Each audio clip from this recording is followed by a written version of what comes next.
네, 요즘에 뭐 그린 산업의 그 소위 주가의 움직임이 과거와 여전히 그래도 상당히 강한 편입니다. 신성 ENG 그 실적이 나왔다면서요? 예, 네, 작년 대비해서 얼마나 올랐습니까? 예, 작년 비해서 61% 올랐습니다. 저희가 신성 ENG를 최성민의 히든마켓 스토리에서 수개월 전에 했는데요. 예, 펩트론 말고요. 신성 ENG. 예, 그래서 한 300에서 400% 수익률이 난 것 같습니다. 그 당시로 비교를 한번 해보면. 그래서 저희 최성민의 히든 빅샷, 최성민의 빅샷을 보시고 신성 ENG 투자하신 분들은 예, 축하를 드리겠습니다. 그런 반면에 올해 증시 예기치 않았던 코로나19로 우리가 좀 힘들었던 여러 가지 상황을 좀 돌파하고 있는 상황입니다. 오늘은 SK증권의 센터장님을 한번 모셨는데요. 지금 목표 타겟, 그러니까 코스피 내년의 목표 지수가 상당히 공격적입니다. 한번 제가 여쭤볼게요. 오늘 최석원 SK증권 리서치 센터장님 스튜디오에 직접 모시고 얘기 들어보겠습니다. 어서 오십시오. 안녕하십니까? 네, 안녕하십니까. 네, 그 먼저 이번에 SK증권에서 발표한 내년 증시 전망의 키워드 어떤 것들이 있을까요? 네, 뭐 방금 말씀하셨지만 이 지수 또 이제 전망치도 말씀을 드릴 텐데 저희가 조금 공격적으로 보고 있어요. 네. 그러려면은 이유가 있어야 되잖아요. 네. 그래서 이제 세 가지 키워드를 저희가 생각하고 있는데 첫 번째는 골디락스입니다. 그다음 이제 두 번째는 세컨드 유동성이에요. 그러니까 리퀴디티가 두 번째 이제 웨이브가 온다는 얘기고 이제 세 번째는 이게 이제 가장 논쟁거리가 될 수 있는데 네네. 이 투자자들의 성향이 알파 헌팅으로 바뀌었다는 얘기죠. 좀 예, 어려운 말이네요. 알파 그렇죠. 헌팅. 그렇게 예. 세 가지로 네. 좀 요약을 해볼 수 있겠습니다. 네, 알겠습니다. 일단은 첫 번째 골디락스에 대해서 한번 여쭤볼게요. 골디락스 이 단어 자체를 좀 모르시는 분들도 계실 거예요. 뭐 네. 아실 필요 없죠. 예, 뭐 전문 분야니까. 그런데 골디락스라는 게 이제 증시에서 이것도 네. 좋고 저것도 좋고 요것도 좋고 그래서 이제 거의 완벽한 상태를 말하는 건데 네. 왜 이런 이상적인 국면을 갖다가 예상을 하시는 거죠? 네, 이게 사실은 이제 증시를 말씀드리는 건 아니고 네네. 이제 경제적인 상황을 네. 말씀을 드리는 건데 골디락스라는 게 이제 다 아시다시피 많은 분들이 아실 텐데 네네. 이게 동화죠, 동화. 네네. 동화인데 골디락스라는 그 어린아이가 그 곰집에 들어갔는데 네네. 이 죽이 뜨겁지도 차갑지도 않은 죽을 네네. 먹었다는 얘기 네네. 아니겠습니까? 물론 이제 그 이후에 뭐 여러 가지 또 다른 얘기들이 네. 뒤에 있지만 네. 여하간 그래서 뜨겁지도 차갑지도 않은 상태. 네.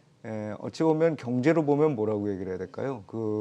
이 뭔가 과열이 돼 있기 때문에 막아야 되고 네. 또는 너무 나빠서 암만 우리가 부양을 하려고 해도 잘 안 되는 네. 이런 시기가 아닌 네네.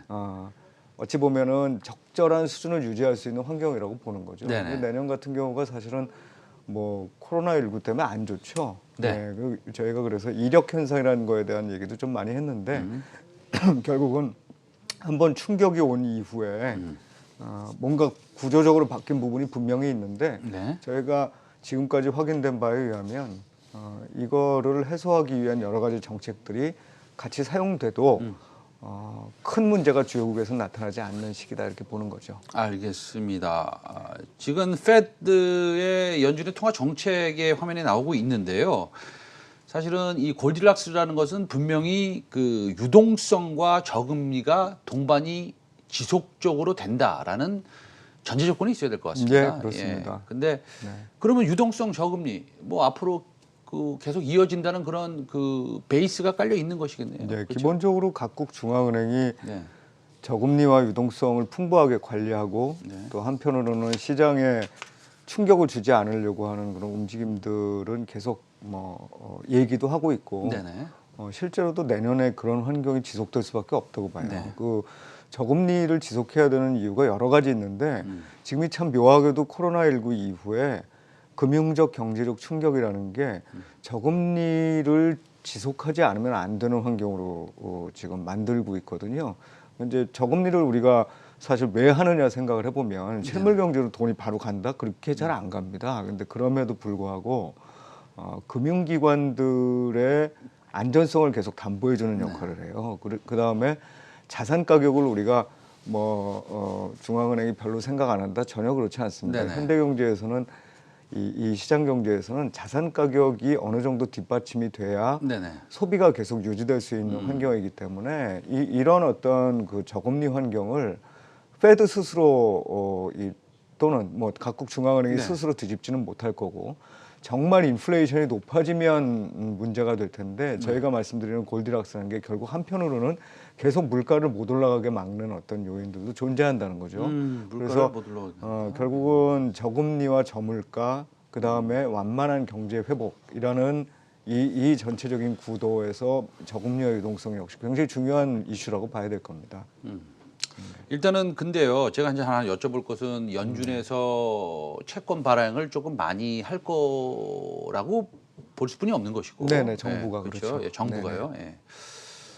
그리고 지금 10년짜리 트레저리 본드를 네. 보면 그 국채 금리를 보면 지금 뭐 1%다라고 해도 뭐 과언이 아닐 정도입니다. 0.96이니까 1%죠. 네, 그렇죠? 네. 물론 2년짜리는 굉장히 낮은 수준에 있지만 그럼 이렇게 10년짜리 장기채 금리가 이렇게 올라가서 더 올라간다. 예를 들어서 뭐 어떤 뭐 이슈가 생겨서 1.5%까지 한다. 그러면은 아무리 평균 물가제를 도입했더라도 연준에서 과거에 우리가 2년 동안은 금리를 올리지 않을 것이다라고 얘기했던 톤이 조금 변할 수도 있습니까? 없습니까? 저는 그게 너무 궁금합니다, 센터장님. 일단 정책 당국 측면에서 네네. 이 스탠스 자체가 변할 수 있는 거는 네. 저는 뭐 내년 말도 쉽지는 않을 거라고 아, 봐요. 그래요? 예. 문제는 말씀하신 대로 네네. 정부가 부채를 늘리고 채권을 발행하고 하면서 네. 그 일드 커브, 그러니까 수익률 곡선이 위로 이렇게 쓸 때거든요. 네네네. 단기 금리는 그대로 있는데 네네. 장기 금리가 네네. 올라가는 거예요. 네네네. 근데 그거를 그러면 우리가 이 통제가 가능하지 않으면 문제가 되는 건데 네네. 저희가 아까도 말씀드렸다시피 통제가 가능하다고 보는 거죠. 아직 네. 사실 이 기대에 대한 어떤 부분도 통제할 수 있을 수 있지만 또 한 네네네. 가지는 그 일드 커브를 직접적으로 컨트롤하는 방법은 사실 쓰지도 않았어요. 네네. 그래서 페드한테 남은 또는 중앙은행들한테 남은 무기는 아직도 있고 결국은 그런 무기가 어떻게 보면 그 지속적으로 작동할 수 있는 이런 환경이라고 볼 수 있습니다. 네.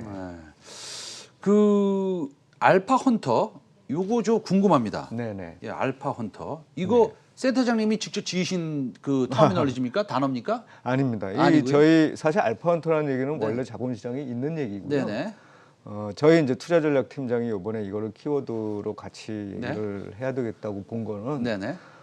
올해 그 개인 투자자들이 굉장히 늘어나셨잖아요. 네. 그죠? 근데 개인 투자자뿐만 아니라 기관 투자자 또 뭐 외국인들도 더 마찬가지일 텐데 그런 투자자들에 있어서 어떤 변화가 나타나는 거고 있다고 보는 거고 네네. 그런 투자자들의 변화라는 게 내년에도 지속적으로 이어질 거라고 보는 거예요. 저희가 알파 헌터와 일드 헌터로 보통 나눌 수가 네네네. 있는데 일드 헌터라는 건 뭐냐면 이런 겁니다. 투자자들이 예를 들어서 지금 금리가 한 3% 정도 된다고 보죠. 네네. 그러면 뭐를 더 투자할 거냐 생각을 했을 때 네. 4%, 5% 또는 뭐 6%짜리 추가적인 일들을 주는 상품들을 원한다는 거예요. 이게 우리나라에서는 사모펀드라든지 부동산 투자로 굉장히 많이 이어졌습니다. 그런데 알파헌터라는 거는 굉장히 낮아진 금리 하에서 사람들의 선택이 더 위험을 감수하는 방향으로 간다는 거예요. 그래서 효율적인 어떤 투자선 자체도 그 위험 쪽으로 더 가까워지고 사람들이 선택하는 기준 자체도 그렇게 변한다는 겁니다. 그래서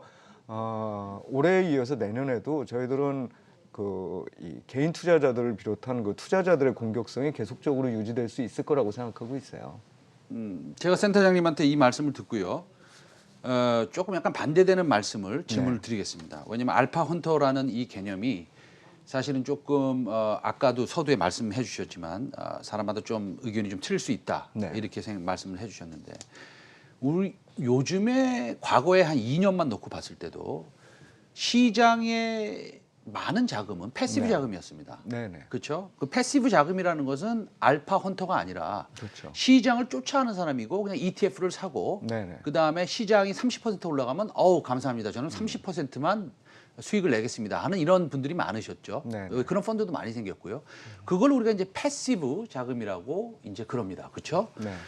지금 액티브 펀드가 많아진다라는 말씀으로 약간 들리기도 해요. 물론 네네네. 개인들이 알파 네. 헌터가 우리 개인들은 전부 다 알파 헌터입니다. 예, 시장은 10% 올라갔을 때 저는 100% 먹고 싶습니다. 네. 라는 게 개인의 입장인데 네. 그러면 기관 투자가들도 이 액티브 펀드, 알파 헌터가 많아진다는 그런 전제로 말씀하시는 겁니까? 아, 그거랑 개념이 좀 다르죠. 아, 저희가 다릅니까? 보통은 예.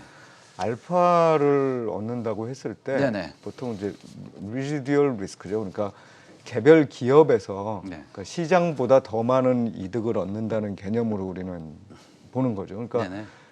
증시로 보면 주식 시장은 이만큼 움직이는데 네. 그거에 비해서 더 올라가는 주식을 발견하자고 하는 게 이제 지금 말씀하신 액티브 또는 네네. 거기에서의 알파 헌터라면 네네. 저희가 이번에 투자 전략 차원에서 알파를 말씀드리는 네네. 건 전체 자산 시장에서의 이제 알파를 얘기하는 거죠. 아, 그러면 다시 여쭤보면은 채권보다 주식을 더 많이 하겠다? 그렇습니다. 뭐 이런 얘기입니까? 네. 사실 근데 그런 부분 때문에 저희가 그 설문조사도 좀 했었어요.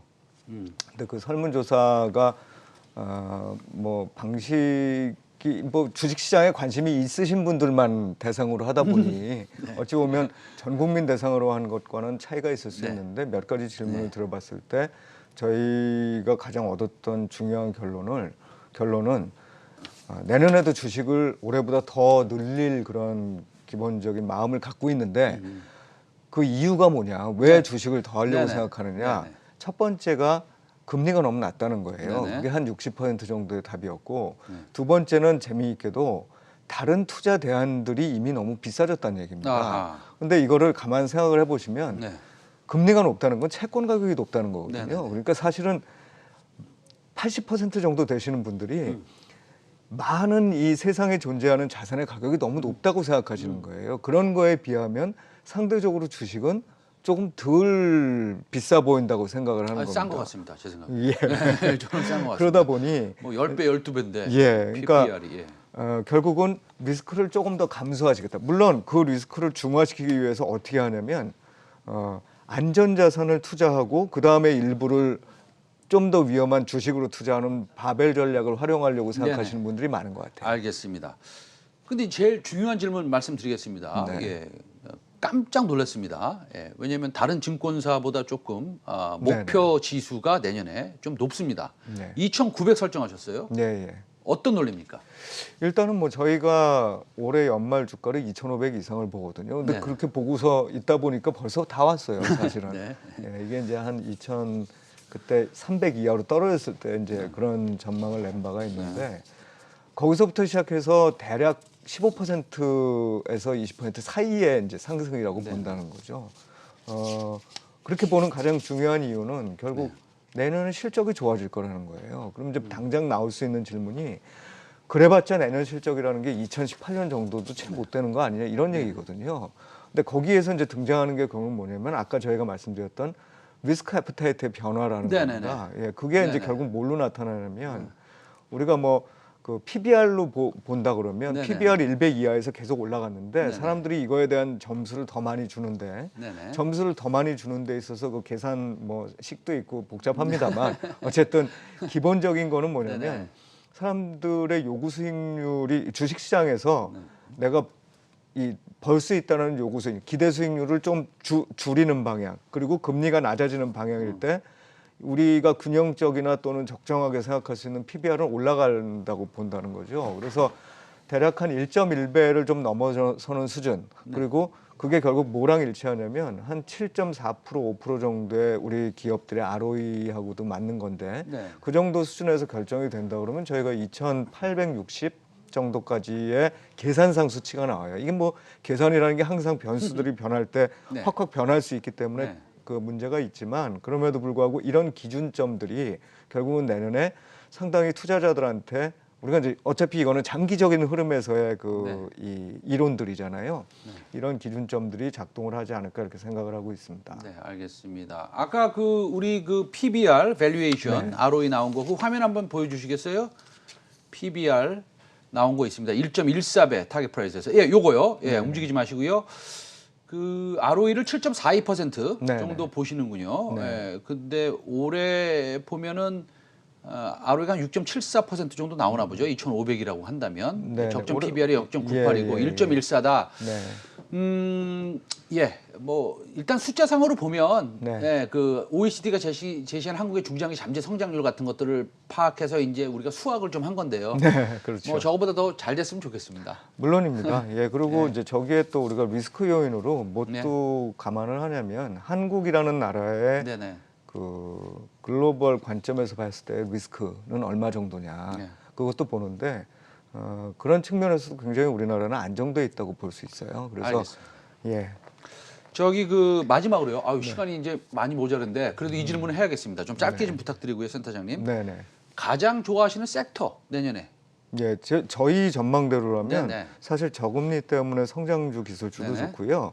그 다음에 상대적인 매력도 때문에 외국인들이 들어올 수도 있어서 대형주도 좋다고 볼 수 있고 네네. 또 경기가 골드락스라고 하면 경기 민감주도 좋은 거예요. 네네네. 그래서 저희는 사실 이렇게 돌아가면서 좋아질 거라고 생각을 합니다. 그런데 그 중에서도 돌아가면서 좋아질 것이다. 예, 시기적으로 보면 네. 지금은 이제 경기 회복에 관심들이 많아질 텐데 경기 회복 관련 주가들이 어느 정도의 밸류에이션을 회복하고 나면 다시 저희는 기술주 성장주 쪽으로 갈 거라고 보고 있어요. 예, 낮은 금리와 네네. 지금 전반적으로 흐르는 아하. 어떤 그 산업 변화 때문에 예. 그럼 우리 센터장님은 어쨌든 경기가 턴어라운드 하니까 네. 당분간은 좀 시클리컬 네, 경기 네. 민감주나 경기 순환주 같은 네. 것들이 가겠지만 네. 결국에 가서는 다시 반도체나 뭐 AI 섹터라든지 예. 뭐 이런 것들이 그렇습니다. 시스템 반도체라든지 예. 이 섹터가 안 갈 수가 없는 네, 금융 맞습니다. 환경이다 이런 예, 말씀이시네요. 그렇게 보고 있고요. 알겠습니다. 거기에 뭐 여러 가지 또 논리들이 있지만 알겠습니다. 예. 다음에 와서 또 그 논리를 좀 말씀드려 주세요. 예, SK증권의 최석원 리서치센터장님이었습니다. 오늘 너무 감사합니다. 네, 네. 감사합니다.